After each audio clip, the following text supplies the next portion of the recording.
আল্লাহ পাক রব্বুল আলামিন প্রকৃত ঈমানদার হওয়ার জন্য আল্লাহ এই আয়াতের মধ্যে চারটা গুণের কথা আল্লাহ তাআলা জানায়া দেন। আল্লাহ পাক রব্বুল আলামিন আমাকে আপনাকে আমার মধ্যে প্রকৃত ঈমানদার হওয়ার জন্য আমার আপনার মধ্যে চারটা গুণ থাকা লাগবে।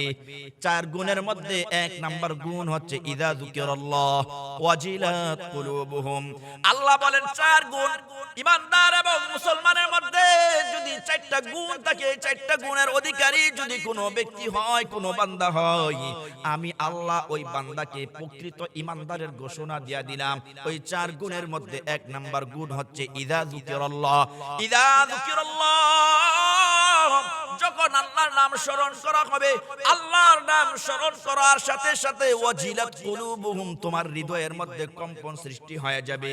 এ মুসলমান, তুমি গুনাহ করতে চাও, গুনাহ করতে গিয়া যদি আল্লাহর নাম স্মরণ হয়ে যায়, আল্লাহর নাম স্মরণ হওয়ার সাথে সাথে ওয়াজিলাত কুলুবুহুম, তোমার হৃদয়ের মধ্যে কম্পন সৃষ্টি হয়ে যাবে। এ মুসলমান, আল্লাহ বলেন প্রকৃত ঈমানদার হওয়ার জন্য আমার আপনার মধ্যে চার গুণ থাকা লাগবে। চার গুণের এক নাম্বার গুণ হচ্ছে ইযা যুকিরাল্লাহু ওয়াজিলাত কুলুবুহুম, যখন আল্লাহর নামের জিকির করা হবে, আল্লাহর নামের জিকিরের সাথে সাথে তোমার হৃদয়ের মধ্যে কম্পন সৃষ্টি হয়ে যাবে। এজন্য মুসলমান, আমি তো বলি লা ইলাহা ইল্লাল্লাহ, এটা আল্লাহর একটা জিকির। এই লা ইলাহা ইল্লাল্লাহর জিকিরের মাধ্যমে আল্লাহ তাআলা তোমাকে আমাকে জান্নাত দান করবে। নবীর একজন সাহাবী হযরতে আবু হুরায়রা রাদিয়াল্লাহু তাআলা আনহু, আবু হুরায়রা রাদিয়াল্লাহু তাআলা আনহু তিনি বর্ণনা করেন, একবার আল্লাহর পয়গম্বর আমাদের সমস্ত সাহাবায়ে কেরামদেরকে নিয়ে মসজিদে নববীর মধ্যে আমাদেরকে বয়ান করতেছিলেন, নসিহত করতেছিলেন। হঠাৎ করে আমি তাকায়া দেখি আমার পয়গম্বর কোথায় জানি চলে গেলেন। আমি আবু হুরায়রা অস্থির হয়ে গেলাম, কি ব্যাপার, আমার নবী কই গেল? আমি আবু হুরায়রা অস্থির হয়ে গেলাম, কি ব্যাপার, এতক্ষণ পর্যন্ত আমার নবী আমাদের সামনে আলোচনা করতেছিলেন, হঠাৎ করে আমার পয়গম্বর কই চলে গেলেন? আবু হুরায়রা বলেন, আমি অস্থির হয়ে গেলাম। অস্থির হয়ে আমি আবু হুরায়রা আমার পয়গম্বরকে খুঁজতে আরম্ভ করলাম। খুঁজতে খুঁজতে মদিনার অলি গলি গিয়ে আমি আমার নবীকে খুঁজি, কোথাও আমার নবীকে পাই না। আমি আমার নবীকে কোথাও পাই না। তবে আমার পয়গম্বরকে খুঁজে পাওয়ার জন্য একটা মাধ্যম ছিল। আমার পয়গম্বর যে গলি দিয়ে হাঁটতেন, ওই গলিতে সপ্তাহে কি সপ্তাহ মেশকে আম্বরের গ্রান বের হইতো। আমি আমার পয়গম্বরকে খুঁজতে খুঁজতে আমাদের এক আনসার সাহাবীর বাগানের নিকটে চলে গেলাম। ওই বাগানের নিকটে যাওয়ার পর তাকায় দেখি ওই বাগানের চতুর্পাশে দেওয়াল দিয়ে বেষ্টন করা আছে, কোথাও ঢুকার ভিতরে ঢুকার কোনো জায়গা নাই। আমি আবু হুরায়রা হঠাৎ করে নিচের দিকে তাকায় দেখি ওই বাগানের নিচের দিয়ে, দেওয়ালের নিচে দিয়ে একটা সুড়ঙ্গ দেখা যায়। আমি আবু হুরায়রা নিজেকে সংকুচিত করে আমি আবু হুরায়রা ওই বাগানের মধ্যে প্রবেশ করলাম।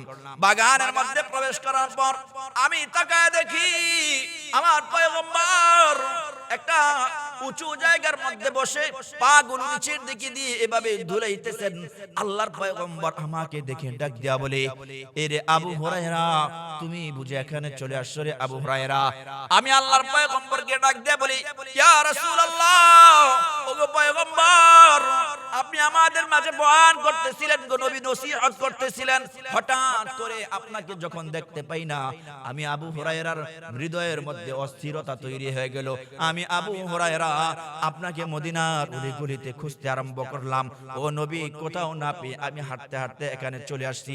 ইয়া রাসূলুল্লাহ, ইয়া হাবিবাল্লাহ, ওগো পয়গম্বর, আপনি আমার চোখের আড়াল হইছেন আর আমার মধ্যে অস্থিরতা তৈরি হয়ে গেল। ইয়া রাসূলুল্লাহ, ওগো পয়গম্বর, আপনাকে খুঁজতে খুঁজতে আমি আবু হুরায়রার সাথে আরো অনেক সাহাবীরা চলে আসছে।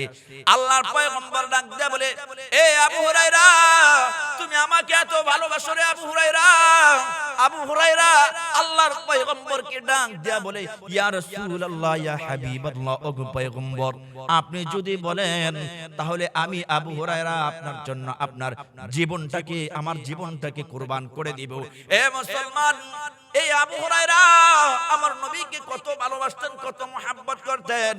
এবার আল্লাহর পয়গম্বর আবু হুরায়রাকে ডাক দিয়া বলে, আবু হুরায়রা রে, তুমি আমার জুতাগুলা তোমার হাতের মধ্যে নাও। আবু হুরায়রা আল্লাহর পয়গম্বরের জুতা মোবারক গুলা হাতে নিলেন, বুগলের নিচে কইরা আবু হুরায়রা হাঁটতে লাগলেন।